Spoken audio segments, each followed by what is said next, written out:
I now invite Shri P.K. Kunjalakutti, Minister Designate, to take the oath of office and oath of secrecy.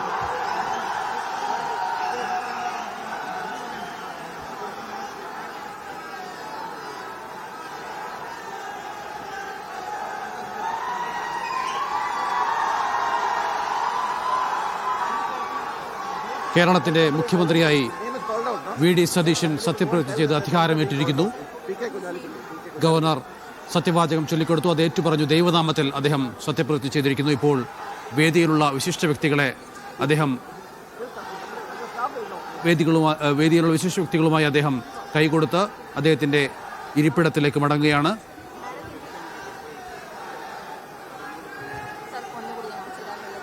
I now invite Shri P.K. Kunjalakutti, Minister Designate, to take the oath of office and oath of secrecy.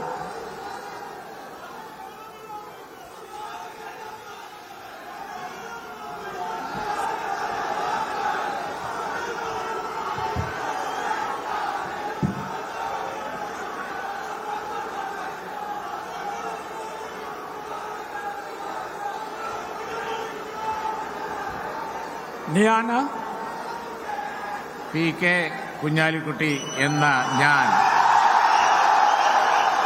നിയമം വഴി സ്ഥാപിതമായ ഭാരതത്തിന്റെ ഭരണഘടനയോട് നിർവ്യാജമായ വിശ്വസ്തതയും കൂറും പുലർത്തുമെന്നും ഞാൻ ഭാരതത്തിന്റെ പരമാധികാരവും അഖണ്ഡതയും നിലനിർത്തുമെന്നും ഞാൻ കേരള സംസ്ഥാനത്തെ ഒരു മന്ത്രി എന്ന നിലയിലുള്ള എന്റെ കർത്തവ്യങ്ങൾ വിശ്വസ്തയോടും മനസാക്ഷിയെ മുൻനിർത്തിയും നിർവഹിക്കുമെന്നും ഭരണഘടനയെയും നിയമവും അനുസരിച്ച് ഭീതിയോ പക്ഷപാതമോ പ്രീതിയോ വിദ്വേഷമോ കൂടാതെ എല്ലാ തരത്തിലുള്ള ജനങ്ങൾക്കും നീതി ചെയ്യുമെന്നും ദൈവത്തിന്റെ നാമത്തിൽ, സൃഷ്ടാവിന്റെ നാമത്തിൽ സത്യം ചെയ്തു.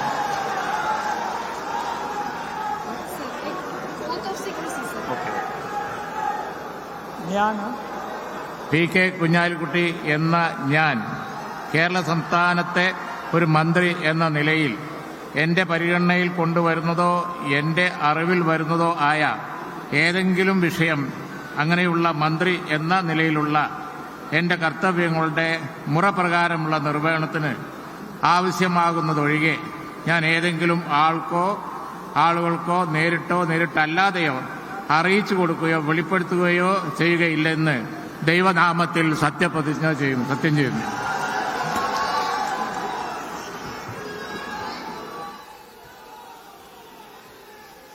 പി.കെ. കുഞ്ഞാലിക്കുട്ടി അധികാരമേറ്റെടുത്തിരിക്കുന്നു.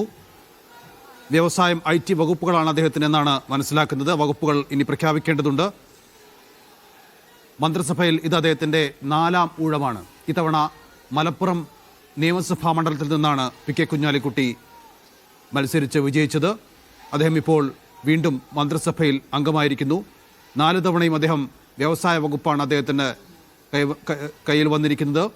74 വയസ്സാണ് പി.കെ. കുഞ്ഞാലിക്കുട്ടിക്ക് 9 തവണ അദ്ദേഹം നിയമസഭയിൽ എത്തി എന്നുള്ളതാണ് പ്രത്യേകത. നിയമസഭയിൽ വലിയ പരിചയവും പരിജ്ഞാനവുമുള്ള വ്യക്തി എന്ന നിലയ്ക്ക് ഈ മന്ത്രിസഭയിലെ വി.ഡി. സതീശന് ഏറ്റവും കൂടുതൽ ഹെൽപ്ഫുള്ളായ ഒരു മന്ത്രി എന്ന നിലയ്ക്ക് തന്നെ പി.കെ. കുഞ്ഞാലിക്കുട്ടിയെ നമുക്ക് പറയാം. പ്രതിപക്ഷ ഉപനേതാവ് എന്ന നിലയ്ക്കും അദ്ദേഹം വലിയ പങ്കാളിത്തം ഈ UDF-ൽ വഹിച്ചിട്ടുണ്ട്. ഇത്തവണ വീണ്ടും അദ്ദേഹത്തിന് മന്ത്രിസ്ഥാനം എത്തിയിരിക്കുകയാണ്. Governor R. ലേക്കർ അദ്ദേഹത്തിനെ അഭിനന്ദിക്കുകയാണ്.